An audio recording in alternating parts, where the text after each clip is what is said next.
APC convention, and he was with us live yesterday, reporting from the venue of the convention. Now we have in the studios 3 guests to discuss the matter. 2 of them, of course, are regulars. Another one, we haven't had him for a while. Let's welcome His Excellency, the Executive Governor of Plateau State, Right Honorable Simon Bako Lalong. Your Excellency, delighted to have you on Good Morning Nigeria.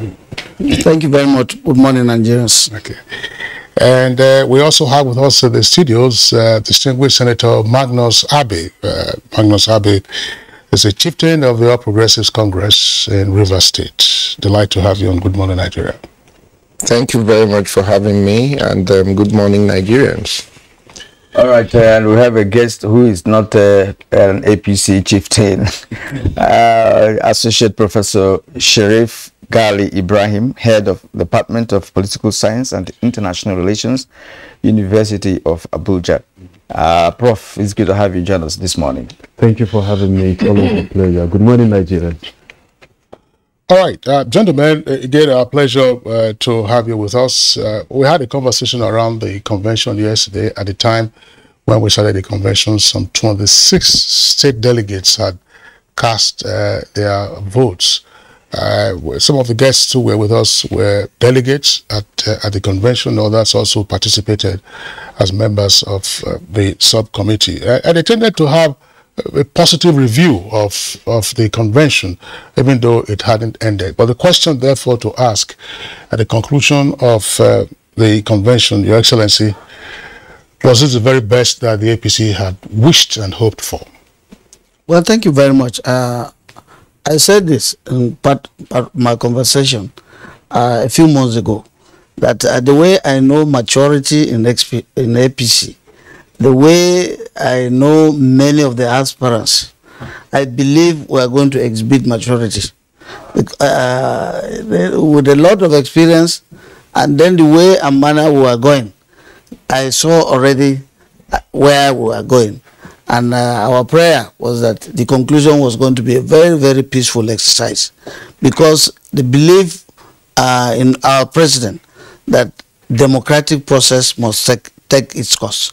And that was what we were trying to manage to get to the last point, so that the delegates, somebody who is given opportunity, will be free to vote.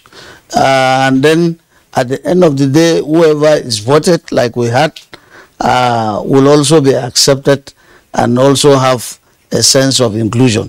And the final one was that, which was also part of the most difficult part, was where was the pendulum going to swing. And that was also the contributions from the governors. All right, well said, Your Excellency. Despite the maturity you talked about, some persons who also from northern extraction also participated in the election, even after the governors had, of course, thrown their weight on the fact that power should move to the south. Why was that? You know, if you are talking about maturity. Well, this is what we call democracy. Democracy is not having always consensus of opinions, but the majority will always have their way, and the minority will have the majority will have a way, and the minority will have a say. We were not saying that even within the governors forum that all of us will agree, but the good thing was that out of 14 of us, 13 of us agreed. First, within the governors forum, 13 of us agreed that this thing must shift to the south. When they were doing the campaigns, moving to various states, I also got a consensus of opinion. Many of the governors, when the aspirants visited their states, they will tell you, I wish my wish is that this thing should also go to the south. So when we look at the aggregate of opinions of governors, we had that meeting. Of course, some of them were aspirants, but some agreed with us, even when they were aspirants, and said, we believe in that, we surrender. But one said, no, I'm not going to surrender. I don't believe in zoning. So that is one aspect. And then before that, there was this thing going about rumor. For me, I'll call it rumor, because nobody came to us to tell us that it was agreed at the villa that there was a northern consensus. We said, no, we are the governors. Nobody told us. And we had been doing our consultations with the belief that there must be sense of belonging. There must be fairness. There must be equity in Nigeria, because Nigeria belongs to all. If that is the case, you must also consider the opinion of people everywhere. And this time is not somewhere that you say the monopoly of good leadership is in one particular area. I don't believe that. As chairman of the Northern Governors Forum, and a lot of us also did not believe in that. That was why we sat down to say, no, we must exhibit this in our party. Let us not follow what other parties are saying. When this party came on board, nobody knew that President Buhari will emerge as a candidate. But after he emerged as a candidate from the north, we had a lot of support from the south to produce him as the president of the Federal Republic. 8 years after, we must also look somewhere to give them that sense of belonging and accommodation. So that was what formed our judgment in saying that it must go to the south. And for me, we have indicated, even from the results that came from the election, it didn't stop anybody from contesting, but we said they are free to contest. But the delegates will show where, where their priority is. Well, I just want to ask this last question before we bring in Senator Magnus Abbey. There seemed to have been some uncertainty in the air, because on the eve of the primaries, we heard that there had been a consensus candidate for the party, not just from a section of the country, and that was the Senate president. That eventually was ultimately led to statements being issued by the Tinubu camp, indicating that the process and procedure for choosing a consensus candidate had not been complied with. And then we also heard at some point that there was a threat to punish Tinubu for the comments he was said to have made while addressing some delegates prior to the convention in the Southwest, where he claimed, and he said that, he was responsible for President Buhari's electoral victory in 2015, and also for bringing in the Vice President Oshibajo, who was one of the contestants, into government as Vice President. So how was one to make sense of all of those occurrences? Was it part of the horse trading, or just a proposition to see who might fall? Well, I will say it was just proposition, like I said, before we met the Mr. President. And we told Mr. President that this was our view, although even before we met Mr. President, after having our discussions, it leaked to the press. We don't know who leaked that to the press, and maybe to cause mischief. To cause mischief, and we quickly went to the president to appeal that we wanted to have a meeting with him, and the president gave us a meeting, gave us the opportunity quickly. We went to the president to inform Mr. President, the Northern Governors Forum in the APC, that was our opinion. All the summary that was published was, yes, we all did it. We did that. But we also emphasized to him that our position was to reiterate the fact that we did it, but in the interest of Nigeria. And it is now left for him to consider, because that was going to be the pattern of our vote. We told him, because all the delegates are not in Abuja. The delegates come from states, and the governors were the ones bringing their delegates. And the opinion of the delegate was what we were conveying to Mr. President, that it's likely whatever they are saying, whatever we're hearing that somebody is saying is coming from one angle is not exactly going to be the opinion of states, the state governors. So the state governors are moving towards a direction, although he's our president, we are very loyal to him, but one is our duty, because he asked for it. He said, I am going to choose my successor, but I need you to also assist me in the process of choosing my successor. So we thought that the best way to assist him was to tell him the truth. And that was what we thought was the truth for Nigerians. We conveyed that truth, and he accepted. And he said, I didn't say anybody was my favorite candidate. So maybe the opinion that went out to us was what I term a rumor. So if that was a rumor, we went back to convey it to the National Working Committee, because immediately we went back, met our colleagues from the South, and they were very happy And after agreeing unanimously, except one person at that stage, we all moved to the National Working Committee to have a meeting, because that issue was coming, the other rumor was coming from them. So when we had the meeting with them, they also told us that somebody mentioned it. The national chairman mentioned it to them, but they wanted to find out whether it was true. They realized that it was not true, because they saw our press conference at the villa, and they also followed and said this was what was conveyed to them. But now that it is confirmed by the governors, they also supported and signed that they will not support the idea of Northerner coming back out again, that they supported the view that it must go to the south. So instantly, we all of us again went to the national chairman to tell him that this is now the popular view. So we're still going to convey this back to Mr. President. So we went back, I think two or three of us went back that night to meet Mr. President that this is now the position. But however, we've even trimmed it to 5, so that if, in case you think that we can still reduce it, but from 23 to 13, from 13 we are now suggesting that out of this 13, it's not all that are going to get votes, but we believe that there are 5 that are going to be that are in the minds of Nigerians. So look forward to these 5, and you see one of them. And he said, out of these 5, believe you, any one of them I see as competent. I see as competent, and I affirm that whatever you are bringing is the best. So, and I wish you well, allow them free and fair elections. So that was what happened. All right, thank you, Governor. Senator Magnus Abe, let's get your own view of the outcome and the events that led to the outcome, the horse trading, alignment and realignment, as well as politicking. What is your take?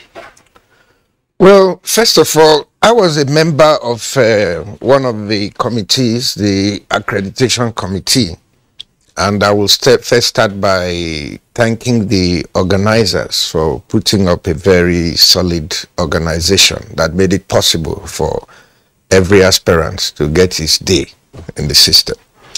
The second thing I would like to say is to thank my friend and brother, the eminent chairman of the Northern Governors Forum, for the role they played.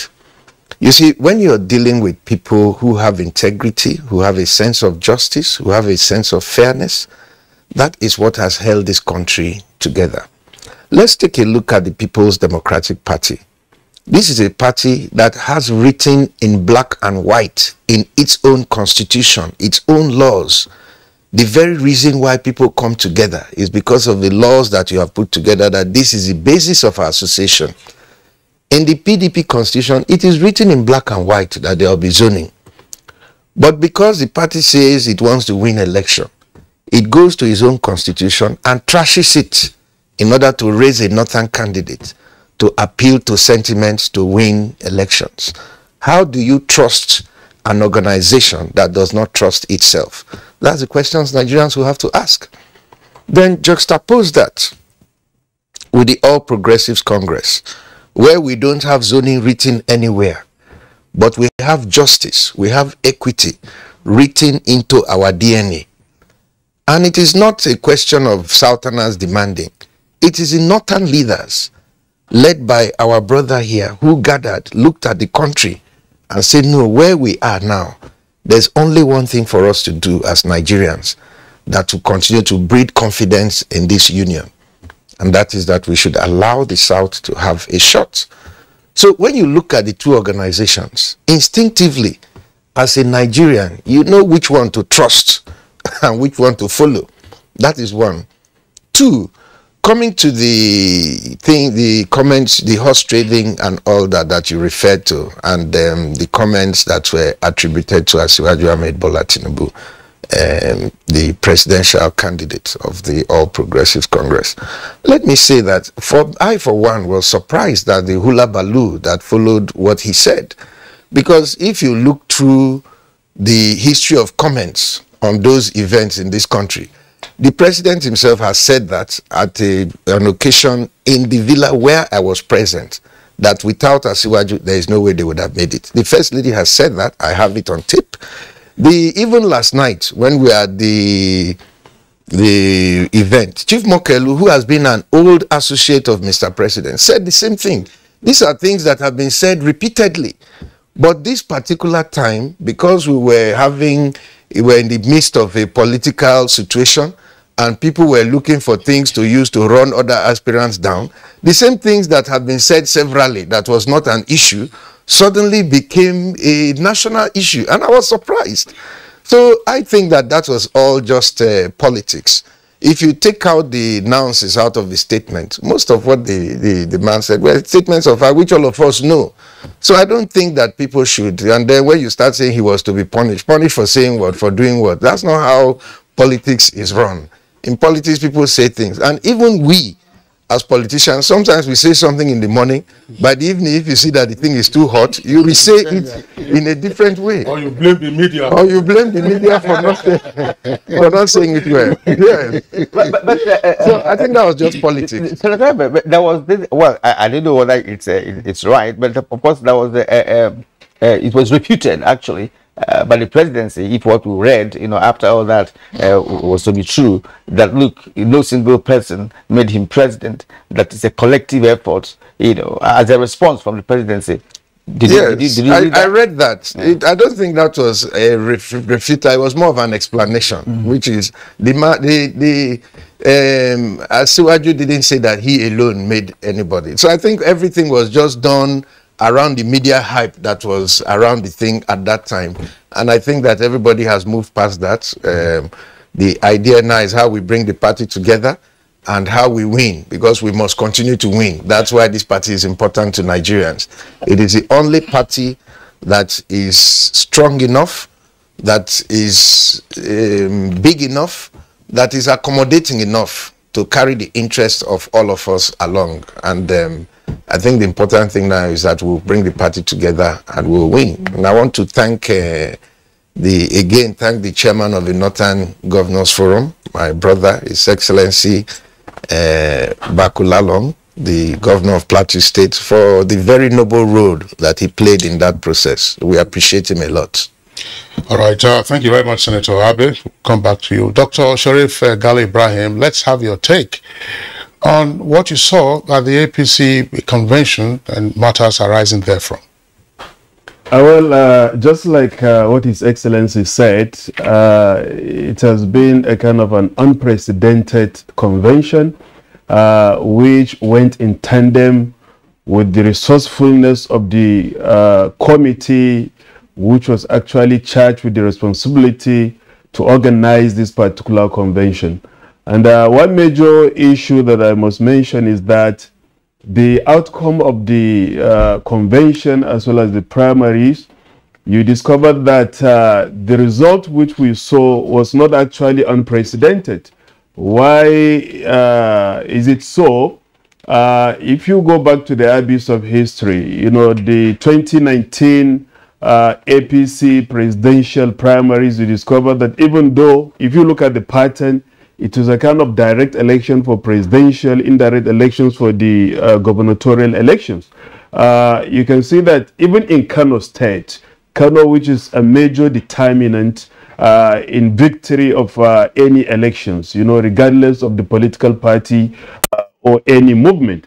Mr. President Buhari got about 2.9 million votes, in Kano. In his own state, he got about 800,000, while in Bauchi, about 700,000. So he got more than 90% of the entire total vote cast. So coming down to this outcome, Tinubu, who got about 1,200 plus, I think 70-something votes, is a good result, which shows that the unity of the progressive governors had actually manifested itself, in the entire processes and procedures.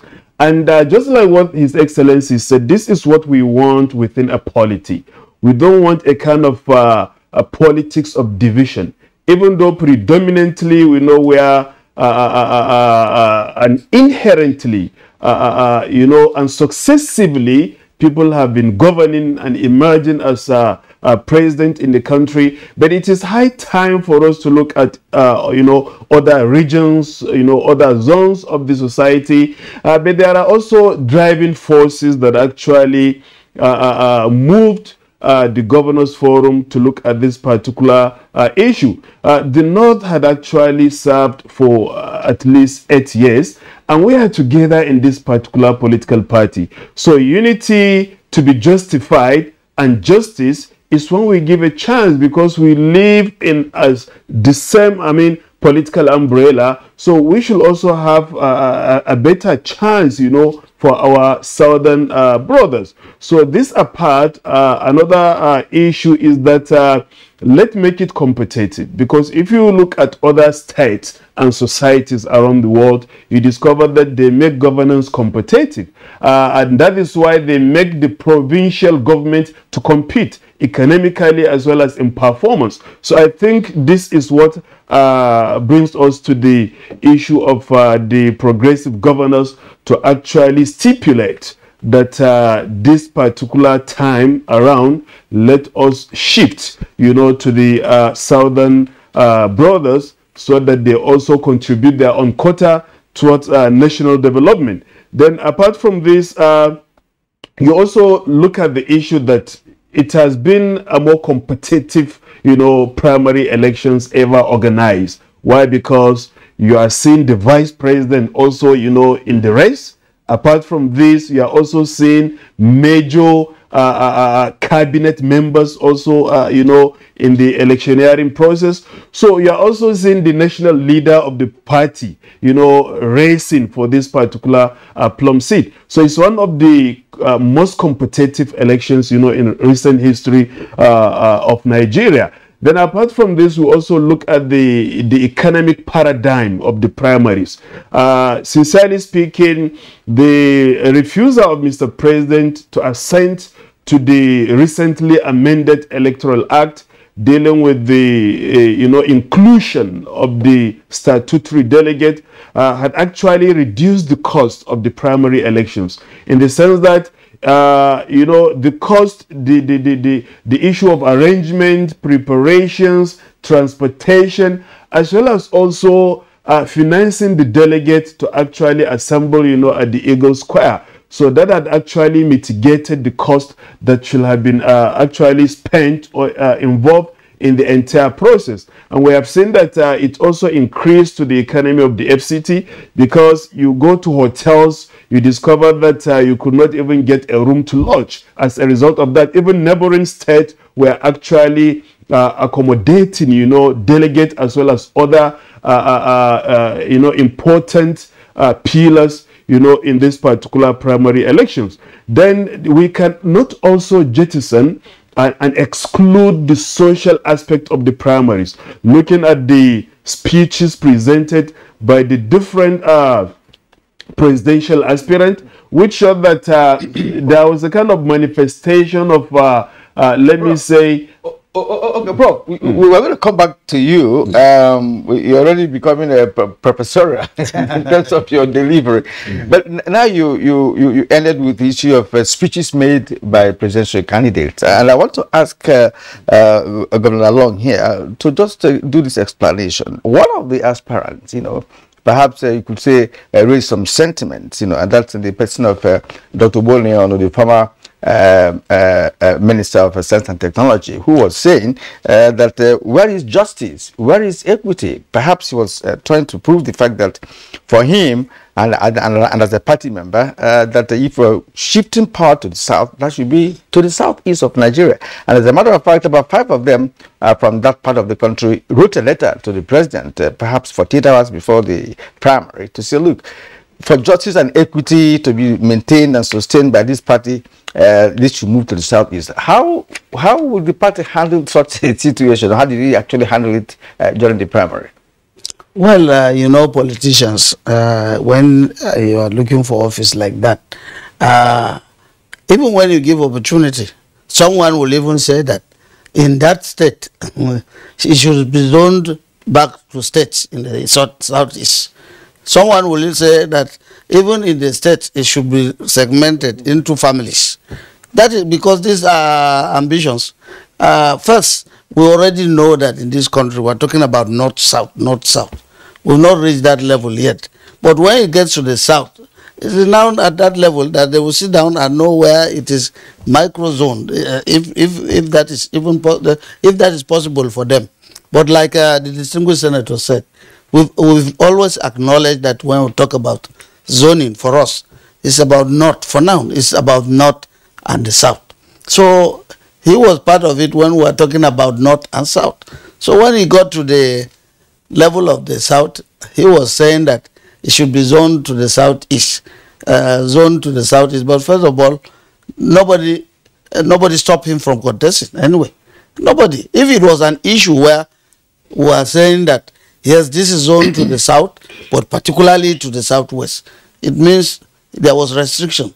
But we said it is zoned to the south. And he had capacity. If he had capacity as a minister to go back and contest, it's left for the delegates to choose who was going to be the presidential candidate from the south. So for him to say it was no longer justice, for us, well, those of us who said it must go to the south, we felt we have given justice. So it left for him for incapacity to start mobilizing, because it is still in the south anyway. Maybe another time before we get to after 4 years, let him go and mobilize his people too. Mobilize the southeast to come and participate. That's the only way that you can produce that in the south, because the southwest are coming heavily with their votes, and the south are also coming with their votes. Even if you say you are talking about the south, in the south you have the southeast, you have the south, you have the southwest. So whichever is capacity to mobilize your people to come and vote for you. So he will not say nobody is stopping him. Let him work and see how to mobilize his people from the southeast another time to come out like the southwest did, so that they can see reasons in why they are coming to join the party, join that party, and then also participate in the party, and then others will also support them, because it is the amount of vote. If you are coming from the north, the north will also rely on. Okay, thank you very much, Senator. I would like you to weigh in here against the background of the widespread sentiments before the party primaries, that's to say the presidential primaries. Oh, that this time we should go to the southeast.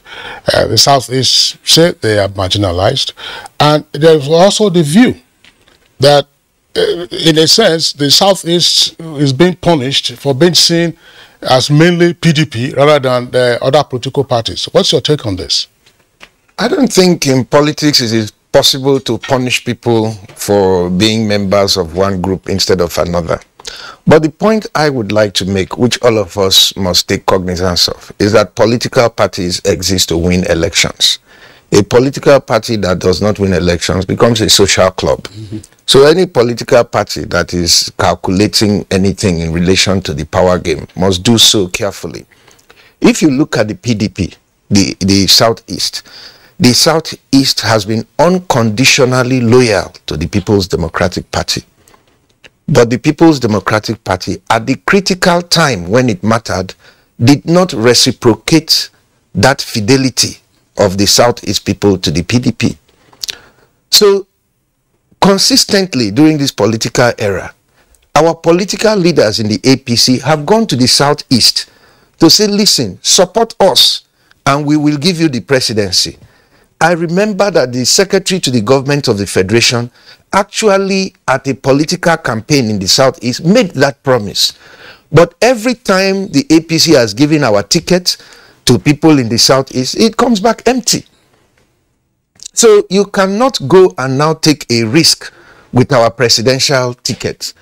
And all these people that are coming to say that the thing should have been zoned to the Southeast, they were there when these things were going on. They could not convince their own people to have confidence in the party, to support the party for them to be able to come and demand for this prize.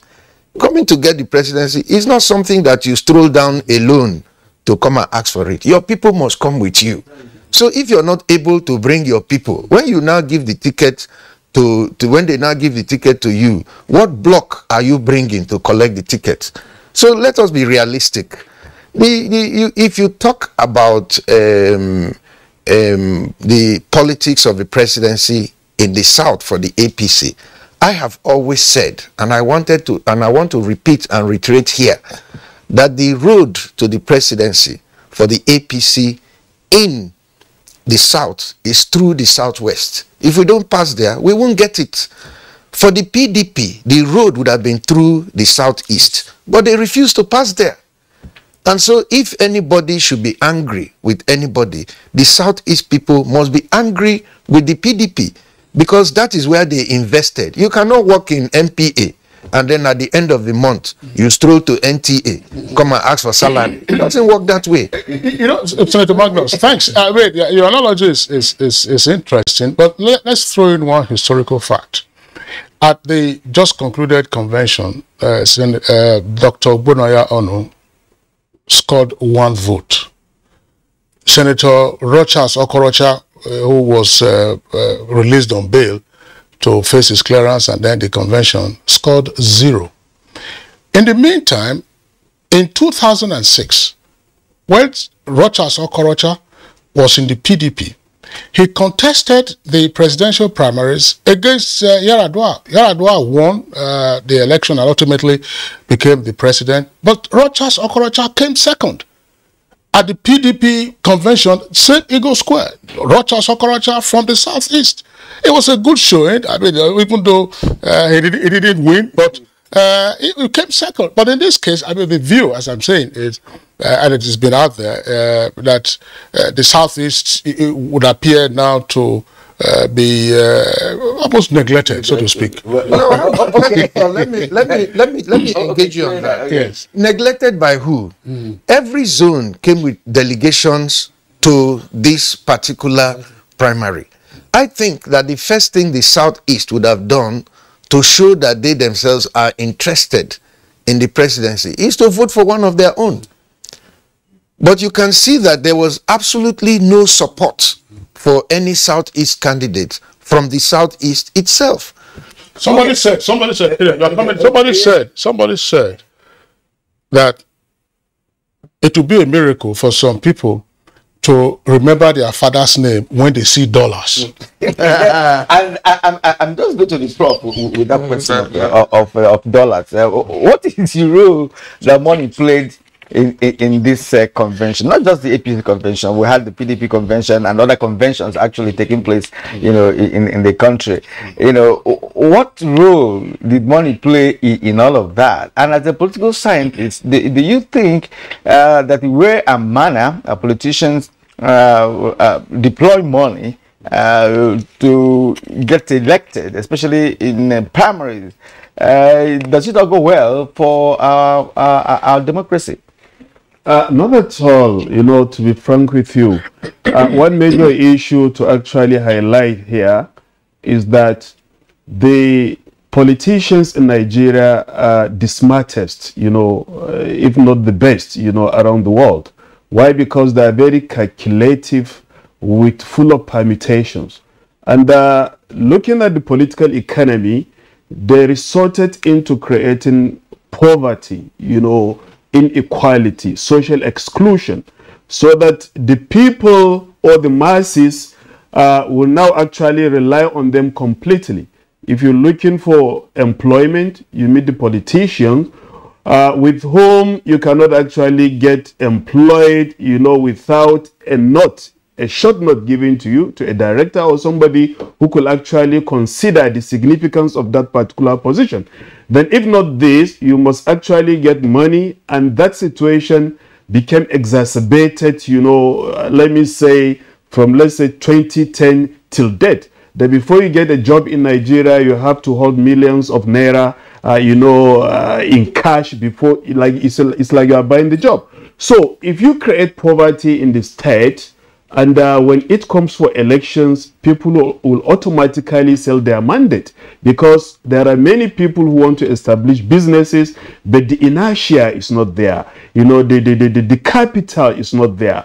So thinking that if we are to go by the directions of the politicians, by offering us a mega amount or something that we can easily sustain, then that will suffice us to actually establish a better business to sustain with the family, which is not a good one. Why? Because in a true democracy, when you perform well and you try to fight poverty, it's just like 2022. The World Bank is saying that more than 90 million Nigerians will continue to live in abject poverty. These statistics come from the World Bank, which is not a good, position for Nigeria. So as this continues, we are going to see people not accepting candidates because of their achievement or because of what they did, in their state. Look at the speech of Rotimi Amechi, very touching. He said that he was everything twice, minister. And I can actually prove to you that he did well as a minister of transportation. So vote for me because of my achievement. The Nigerians today are not looking at that. Nigerians are looking at what immediate satisfaction can we get, not even the long-run satisfaction. And that is why if you also look at the speech of Rochas Okorocha, which was full of agony and acrimony, he said that he has been doing this, he has been doing that, but none of the candidates who was able to develop himself politically with an independent, resource, not being part of the government before he develops himself politically. My people, as if I may paraphrase him. So then coming down to the issue of justice and equity, politics is like a football game. You need to synergize. You need to cooperate as a team. You cannot exclude yourself fighting the majority of the entity and you are still looking for a chance and opportunity to govern. No, you have to synergize. You have to cooperate with all other, players in the political processes. Then you reach into consensus and agreement. And that is why the progressive governors say, okay, let it go to the South. His Excellency had already designated that. It is still, the ball is still rolling within the South. When we say the South, then it's left for the South, to decide, and Nigerians as well as the delegate to actually make a proper decision. So if you want to get involved, you do not actually isolate yourself. You have to really engage in the game, synergize, cooperate, ally yourself, and make sure that you form alliances with all the political stakeholders that are in the state. So, but I remember somebody was even saying that we do not even want a position of a vice president. Look at this. A position of a vice president is even being despised. We are looking for the position of a president. And how do you get power by... Okay, anyway, power is usually gotten by force, through revolution, through military coup. But in a democracy, you cannot get power by force. You have to be a significant player in the game. You have to actually interact. You have to conscientize. So this apart, we also look at... all right, Dr. Gali, let me pause you in the meantime. You will look at that issue again. Just freeze it in the meantime. Yeah. Back to Your Excellency. It wasn't frivolous, I imagine, when it was earlier reported that the screening committee for the aspirants had submitted its report and recommended that 10 of the 23 aspirants were ineligible to stand for the contest, and ultimately if any of them want to stand for the presidential election. But later on we heard that, oh, no, they all they all have been cleared to participate in the primaries. How was the disqualifier, if any, amongst those 10? How was it cured?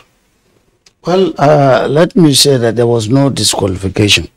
I think what happened was that they set up a screening committee, and the screening committee had their own criteria for arriving at the results. It's just like you applying to go to university. You sit for JAM. The JAM will say these are the cut-off marks. This is what we think are the cut-off marks. It's not necessary that within the cut-off marks, there will not be accommodation for reserve. There are also accommodation for reserve. So within those cut-off marks, they graded them based on the interview, based on what they believe were going to be their contributions, based on what their experiences and all others. So at the end of the day, out of 23, 13 were graded. And then the other ones were also, there was that cut-off mark, 13. 13 were presented as those ones that went within the cut-off marks, recommended cut-off marks, and then the rest scored lower marks. That was not to say they were all disqualified. And so the screening committee presented them like that. So for us, we also had opportunity to know those grades that they had. And we said that was the basis for our saying that if you really want serious people, some people, but you can see, some people put in 100 million and there was no vote for them. No vote, 0 vote. So 100 years was too much, but then at the end of the day, we said if we want serious business, out of these 13, there's no need to begin to get people confused. Based on experience, based on contributions, because you mentioned here the influence of money. It's not always that people are voting for dollars. If there were dollars there. You remember Abiola? Abiola came. Abiola was using money too. Abiola was doing philanthropy. Abiola was using money to establish so many things in Nigeria. So at the end of the day, it's still influence of money. At the end of the day, people came out to vote and said, Abiola did this, Abiola did that. So those were some of the things we met. You can see our candidates, out of the 5 of them, many of them were former governors. Many of them were governors who did very well in their states. Many of them were former ministers who did very well in their establishments. And so we said, look, we are putting them as our first 11. Look at them. If you want to ask, you will ask them, what did you do when you were a state governor? What did you do when you were a minister? What did you do? So many of them like that, or vice president, or this, what was their contribution? So it's easy to assess those contributions than somebody coming for the first time and saying, well, I'm going to do this, I'm going to do that, I'm going to do... some of them who were even who were governors had no votes. If you didn't contribute to your state, the electors will tell you that you didn't do anything. That's why we're giving you 0. We are not happy. We are not happy with you, even from your state. Some people got 0 votes. So imagine that I am a governor. I had 8 years in my state. Delegates are coming, and none of them will even appreciate me to say you did something. Even one of them will vote. Even one of them will vote. So there is one thing to talk about. Talk about the money, and for us, we did a lot of things to arrive at 5. And like I mentioned before, I said, well, we have indicated. Out of those 5, I think about 3 of them, first, second, and third. First, second, and third came up. So we are not wrong. The rest, some of them withdrew. It's called 0. No, some of them not within our 5, not within our recommended 5. Oh, okay. The recommended 5, I think about 2 step down. Okay. Step down, but the rest, number 1, number 2, number 3, were all within what we were projecting to the delegates. All right, thank you, Excellency. Senator Abel, let's now look at the 3 politicians that got first and second and third positions, during the primary. 24 hours to Bola Tinubu's emergence as the APC standard bearer. It was believed in some quarters that he has lost out. All right. So what happened? Was it that there was a miscalculation by those who believed that he wasn't going to get it, 24 hours before the primaries? What actually happened? Because of course we had the vice president, and of course Amaechi, who is also well known in the political space, especially APC. What happened, that led to his emergence? First of all, let me say this very, very clearly. There seems to be some misunderstanding by the public as to the role of a convention. Nobody is supposed to come to a convention to come and convince delegates at the convention ground on what you have done and what you have not done. That's not what you do at the convention. Everybody who is serious contending for an office, you meet the delegates before they come to the convention. That's why when you come to the convention, things are planned. That's why we ended up staying so long, because they said everybody speak for 3 minutes. People refused because they now wanted to convince the delegates on the floor of the convention. If it was a convention of a Democratic Party in the United States or the Republican Party, if they tell you speak for 3 minutes, once it's 3 minutes, the mic will go off. You can't even say a word, you know. So I think that people need to be educated as to the processes in a political system. By the time the delegates come to the convention, a lot of them have already made up their mind who they are going to vote for. People talked about the influence of money. Let me say that money is not something that anybody can control. If you remember during the Nadeko days, Abacha had full control of Nigeria, but Nadeko was still spending money. How was Nadeko spending money? It was from Asiwaju Ahmed Bola Tinubu, who was the former chief financial officer of Mobile. He ran to America and was still injecting funds into the system from there to pursue what he considered to be his ideals. So, talking of the All Progressives Congress, by the time you were talking about 24 hours to the convention, most of the delegates across the country had already made up their mind. They knew who they were going to vote for. So if you took a vote that day and you took a vote 2 days later, the result may not be much different. It doesn't matter what anybody comes to say. So at the time you were thinking that Bola Tinubu had lost, I'm sure he knew that he had won, because if it comes to voting, he was pretty confident that he had the support of a majority of the delegates.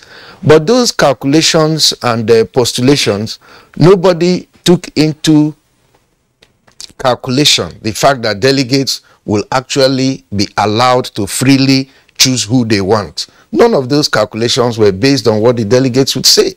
So I think that the first thing we should all do this morning is to commend the president, because it was his own decision that the delegates be allowed to choose that gave the opportunity for Asiwaju Ahmed Bola Tinubu to upturn whatever conspiracies there may have been.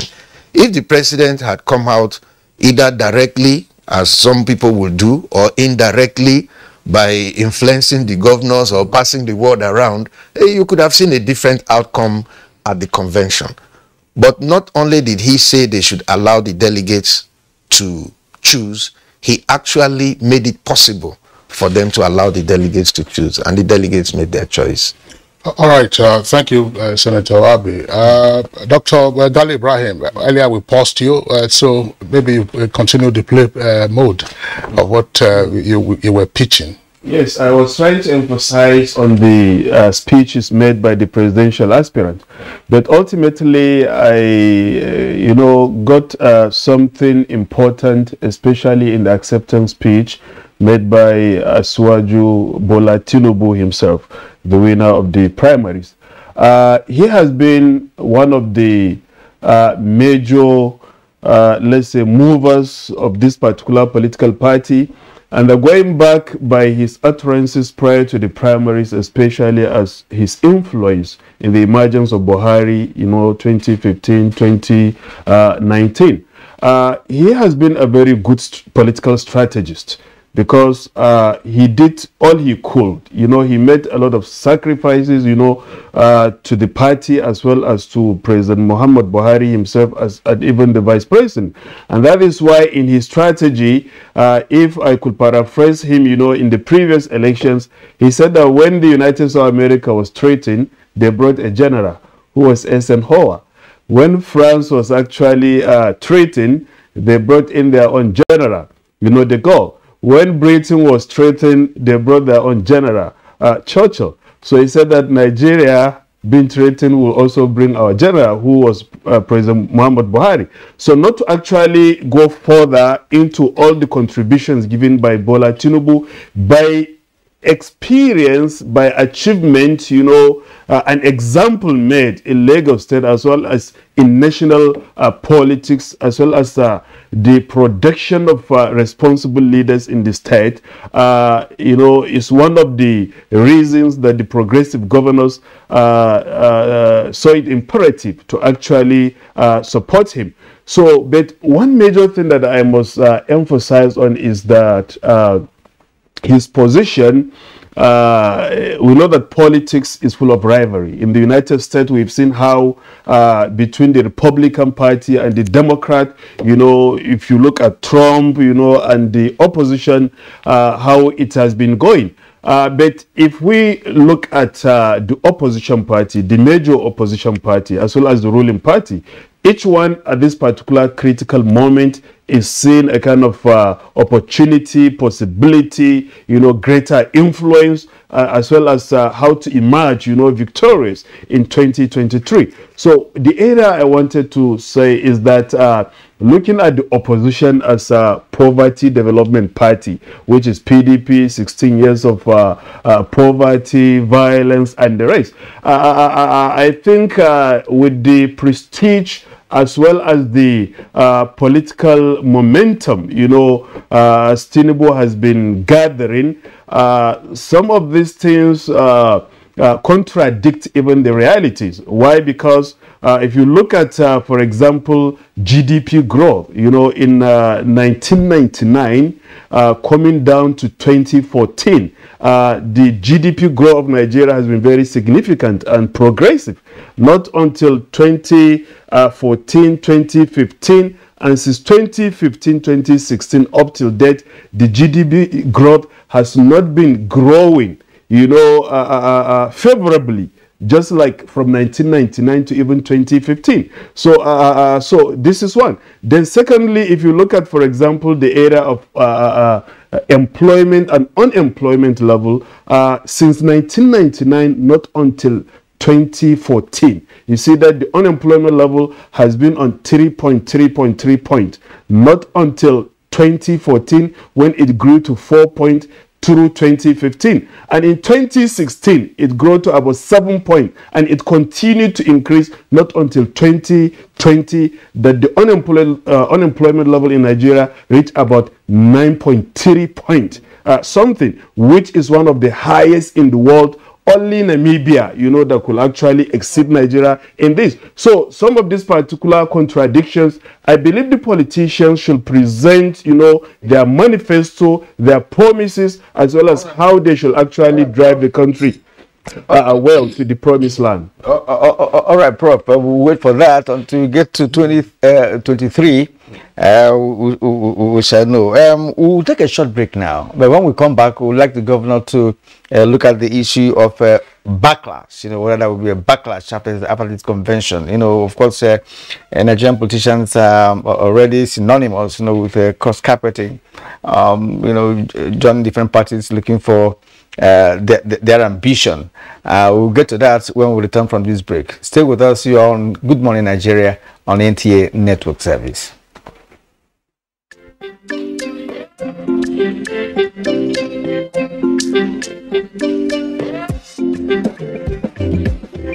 Ajaye go gym. You want go shake your body. Instead they make it calm down. In the farm say it's a bit. You want to grow 6 packs in a day. I beg you not to pass me up. You want to show yourself. Oh.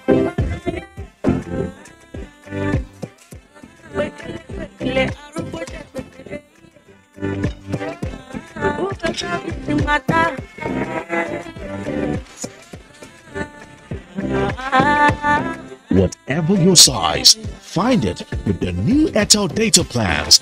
Dial *141# now to get the plan that suits you.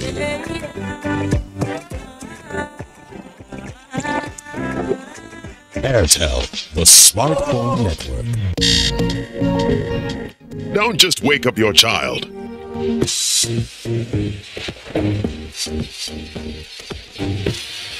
Wake up the champion in them.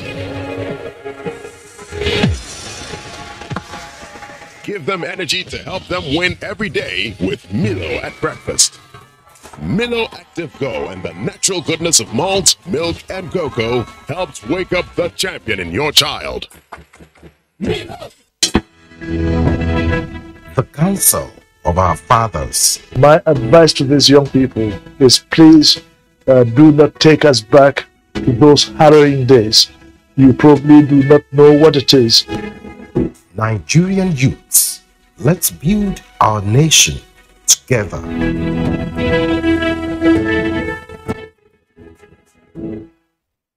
The Nigerian aviation sector is rapidly growing with the construction of new international airport terminals in several regions of the country. The new Murtala Mohammed International Airport has an estimated passenger increase of 30 million annually and 15 million for Nnamdi Azikiwe International Airport, Abuja. Malam Aminu Kano International Airport is also expected to open new frontiers for the region with more travel capacity for the annual Hajj, while the new Akanu Ibiam International Airport, Enugu, avails more business opportunities connecting the industrial cities in the region to the world. These new terminals beat world-class standards with enabling infrastructure that aid air travel, tourism, and the eventual growth of the country's GDP. Open up commerce and, of course, link us to international societies. People from international community will come here to do business, and then that will bring in more revenue to the states. Now, distances can be seamlessly covered as Nigeria keeps raising its bar to suit global infrastructure standards. Do you run a breast or cervical cancer service?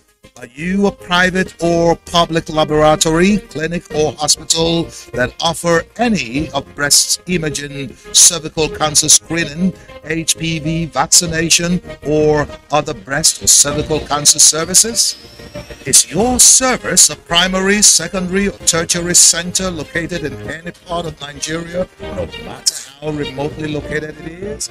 If yes to any of these questions, then subscribe to the OCI Foundation's Savvy Breast app and become accessible and visible to millions of Nigerians.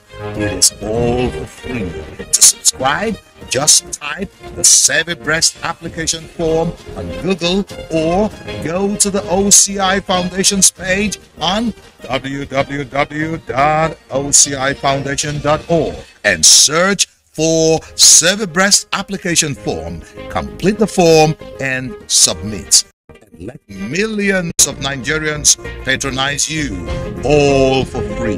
Become part of the OCI Foundation's quest to tackle breast and cervical cancers in Nigeria. And join us to rise by lifting up.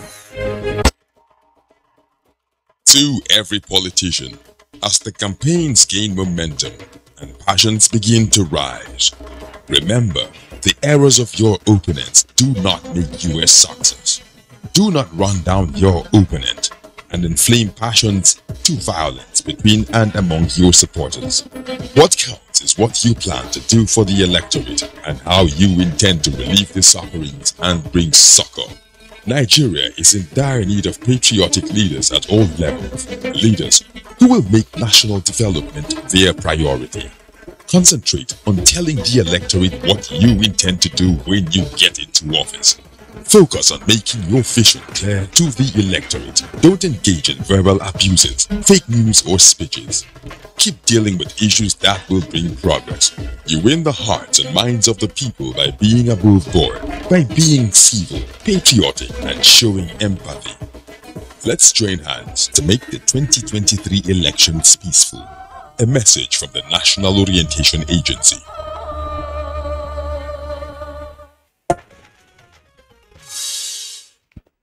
You're welcome back, and thank you for staying with us on Good Morning Nigeria. All right, now let's turn to Governor Lalong once more. Historically speaking, APC became big, huge, and was able to win election in 2015, partly because many members of other parties, they camped and joined the APC. As a matter of fact, then it was like a movement. Right now, we've had the convention. It's been done and dusted, and of course, the standard bearer has emerged. And not everyone in the APC is happy about the outcome. There must be the aggrieved ones. And how does APC intend to guard against the camping from the party and joining other parties by those who may have been, perhaps who are not happy about the outcome of this special convention? Okay, thank you very much. Let me first say that our presidential candidate now is not a new person. He's a very experienced person. He was a governor 2 times. He has been part of a system and for a very long time in politics. So it will not be a new thing to him when you talk about winning an election. And like he said yesterday, inviting everybody to come along with him, even those that didn't support him. So I know that there are mechanisms that are set up within the APC. Just today, as I'm sitting, we have a meeting immediately. He has engaged, he's trying to engage the governors. The governors will also engage other prominent members of the party. Because usually when you have things like this, it's expected that you start engaging people, even those who lost in the contest, those who contested with you, and even those of them who stepped down, because in most cases, some will even step down and tomorrow you hear him go into another political party. So the ability, because the party made a lot of amendments in the constitution. What we used to have was a board of trustees, and that board of trustees was not even working. But at the end of the day, in our last amendment, we amended and brought in the advisory council, and this is now the work of the advisory council and other reconciliation committees that I know are set up not only within the party but even before the candidates, before the aspirants emerge as aspirants will emerge as candidates. They also have as their schedules that if by God's grace I become the candidate, these are things. As a good politician will always know that the first thing you will do is to go down to those who are aggrieved, to get them back into the party and then give them assurances that everybody will come. If there's no victor, there is no vanquish. And that is the only opportunity that you will see people coming. You mentioned 2015, not only in 2015, even when we came in 2019, there were aggrieved parties. After the president, that we thought, yes, president was already performing and we should allow him another period of 4 years to continue. Some people were aggrieved, some ran out, were going to run away, and then a reconciliation committee was set up, and that committee did very well in bringing people back to the party. We are also seeing people running from PDP to APC. A lot of people are running to APC, and with this free and fair process that we have done, I think it will also attract a lot of people from other parties to run back to APC. Your Excellency, I would like you to comment on this, and Senator Magnus as well. But it does appear when you take a study of the Fourth Republic since 1999, yes, particularly after the 2 tenures in 2007, it's almost impossible now for a deputy governor to succeed his boss as governor at the end of 2 terms of the governor. Governor Ganduje was a deputy, so he did it. We haven't also seen a vice president succeeding his boss as president at the end of 2 terms. The closest would have been Goodluck Jonathan, who, on account of the demise of his principal, then became acting president and then, of course, became president upon his death. Is it now part of the narrative of the Fourth Republic that, yes, just as it is for a deputy governor not to likely succeed his boss as governor, that the vice president now is unlikely to also succeed his boss as president at the end of 2 terms. In the US, I'm sure you're very familiar with this, the vice president is said to be just a heartbeat away from the Oval Office. But here, it's a different scenario. What's happening? Well, I don't know how to, I don't know how to explain this because we're still talking about free and fair elections. Once you give opportunity for people to elect, today we are electing. We had a free and fair elections. Delegates were free to vote for candidates of their candidates of their choice, and then at the end of the vice president contested election. Many of them knew him for 8 years, for about 7 years now. So it was left for them to vote a candidate of their choice. But if you are going to say the president will insist on him, it means it was going to be still imposition. People will cry of imposition.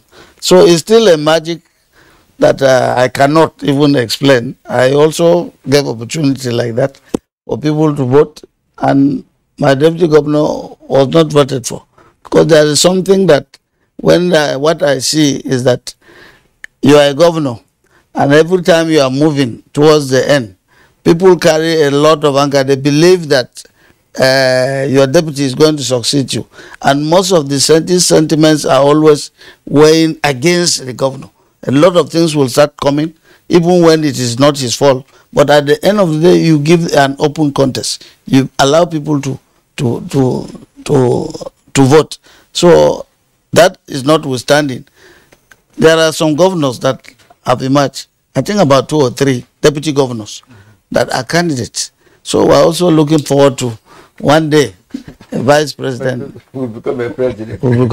So, okay, so that you might comment on that aspect, and you may add this to that. How does APC intend to win the election 2023? Yes, the party has performed creditably, no doubt about that, especially in the area of infrastructure. But insecurity in the country has become perennial and has actually developed into different, departments, if you like. There are various types of it these days, from banditry to insurgency, rape, slaughtering of people, and what have you. How does APC intend to talk to Nigerians, about the election in 2023, considering the high level of insecurity in the country?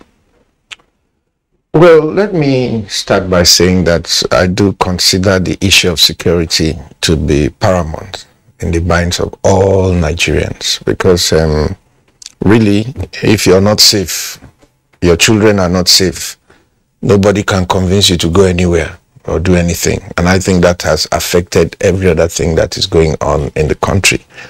But let me say that the most important junction is the one we just crossed. President Buhari, as a military strategist, has done his best dealing with this security situation. But I believe, and a lot of Nigerians also believe, that the military strategy alone will not get us across the finish line when it comes to this issue of security challenges. I believe that some economic policies are needed to also attack this issue of security. Some issues of social justice and inclusion is needed across the land to also tackle this issue. And after facing these issues, the security issues, with more military mindsets, I believe that our new presidential candidate will have to add other approaches to the existing military approach to give us a more comprehensive attack on this issue. People should also remember that this thing did not start under our administration. In fact, one of the main reasons that Nigerians overwhelmingly came out in support of this administration was the fact that security at that time had become a very major concern. So I think that it no longer makes sense for us to politicize the issue of security.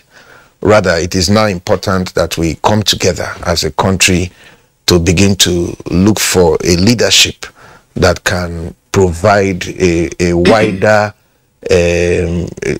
lens of attack on the security issue. And I think that the choice of the APC delegates in Asiwaju Ahmed Bola Tinubu provides us with somebody who has wide economic experience, very wide economic experience, and has been able to create a nest of prosperity even within the challenges of Nigeria. And I believe that that will help on this issue of security. And to also say, when you talked about the issue of people decamping and all that, it's part of politics. Sometimes people decamp for reason of their local politics, not necessarily because of what is happening at the national level. So some of the people that you see around today may shift ground based on what is happening in their home local government or in their home states. But the kind of defection that threatens a major national party like the APC or the PDP is not likely to happen in the APC.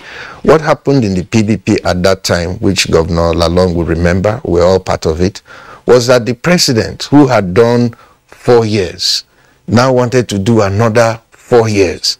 And the major bloc in the PDP, which was the Northern Bloc, held that that was against the constitution of the party, which provides for zoning.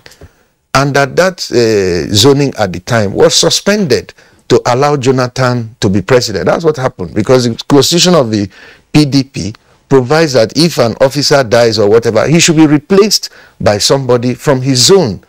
But everybody agreed that, okay, because you're already vice president, we will replace you with a northern president. We will allow you to continue. And he did.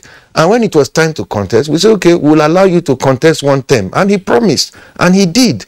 And then when it was now that 1 term was now over, he now wanted to contest it. And people say, this is not right. So that's why we are where we are now. That's why the party now cracked, because people who saw that clearly as an injustice on those who had supported the party and held the party, and that it was against the party constitution, now left, and there are people left with them because the matter was right and they were just. But in this particular case now, that is the reverse of that is happening in the PDP. That's why Peter Obi left. That's why Ekweremadu left. So people are living in the other direction for the reason of that same principle of the party not respecting its constitution. But within the APC, we have not only respected every understanding for justice in the party, we have bred it in. And we have not only done that, we have gone ahead to give a transparent and open contest so that people are not aggrieved. There's a difference between disappointed people and aggrieved people. You are aggrieved when you are cheated, when something wrong is done to you. Like I can be aggrieved in Rivers State because I don't feel that I've been well treated. But you are disappointed when your expectations are not met. So what we have in the APC at the national level is more a question of people who are disappointed and not people who are aggrieved. All right. And disappointment can be handled. All right. Thanks a lot, Senator Abe. Dr. Gali Ibrahim, very briefly, well, in some quarters, this has been seen as a 2-horse race for the presidential election in 2023. But keen observers are also saying watch out for a third force. And I'm sure you probably would have apprehended some of the sentiments already being expressed. Still quite some way ahead, but is this likely to be the case that the 2 leading political parties are in for a tough time in next year's elections? Yes, of course, but there is a silent contender which, if ignored, could actually overturn the table of politics in the country. Looking at APC, PDP, remember, Kano State is very significant. And you have a political mover there, Kwankwaso is also already mobilizing, who is the third force, and he is the third horse. Apart from this, there will be a kind of a democratic catastrophe if a governor will impose his deputy, or president imposes his vice, on the people. So I think it is rather being democratic that, there are other candidates who are better than deputy governors and vice president, and Nigerians as well as citizens in the state are able to understand that and vote for that. But one thing I will actually advise is that whoever that emerges in 2023 should actually not repeat the same mistakes, you know, made by the previous president as well as leaders. For example, the coming of Buhari, for example, has been marred by economic, you know, uncertainties as well as issues. The price of oil in the international market, which went down. But there could, I mean, you know, could have been a kind of political lobbying and even economic lobbying. You know, Nigeria being a member of OPEC should have maintained a very close and significant or even strategic relationship with Saudi Arabia and major stakeholders in OPEC. That's what Saddam Hussein did. You know, when he requested that OPEC should actually cut production so that to enable Iraq pay the debt, you know, to indebted to actually Kuwait. But failure to do that, that led to the invasion of Kuwait, you know, by Saddam Hussein. So you have to be very strategic, improve the economy, fight insecurity, which is the mother of all evil, as well as make sure that impunity is seriously dealt with so that Nigeria will re-emerge as a solid as well as a giant in this particular continent. All right, going along,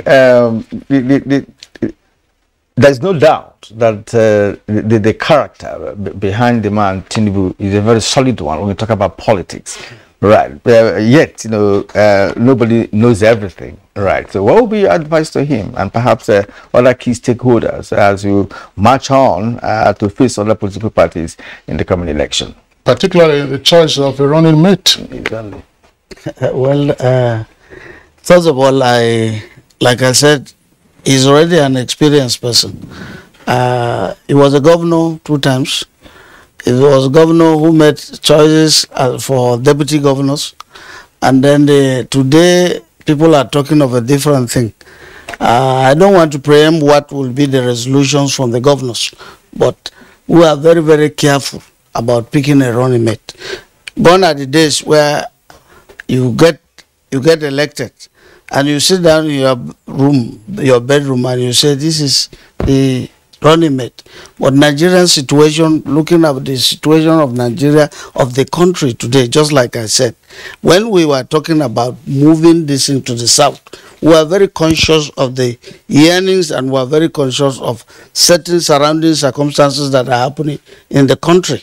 So that was why I will always say that let the choice of a running mate be a collective decision. Let it not be a one-sided thing, that one side will think that yes, we've taken it, and so we'll say to hell with any other opinion. That will go. You can see even PDP today are finding it very, very difficult. Each time they will say we're meeting to produce a running mate, they will say no. Let's put a hold and wait for APC to finish their convention and see where the direction is going. But we're very lucky. We produce an experienced person. If they said they were producing an experienced politician, to me, we produce a more experienced politician. With PDP, we have the opportunity of responding to this. Your Excellency, on that note, we'd like to thank all our 3 guests who will be with us this morning. Deep appreciation to the Executive Governor of Plateau State, Right Honorable Simon Bako Lalong.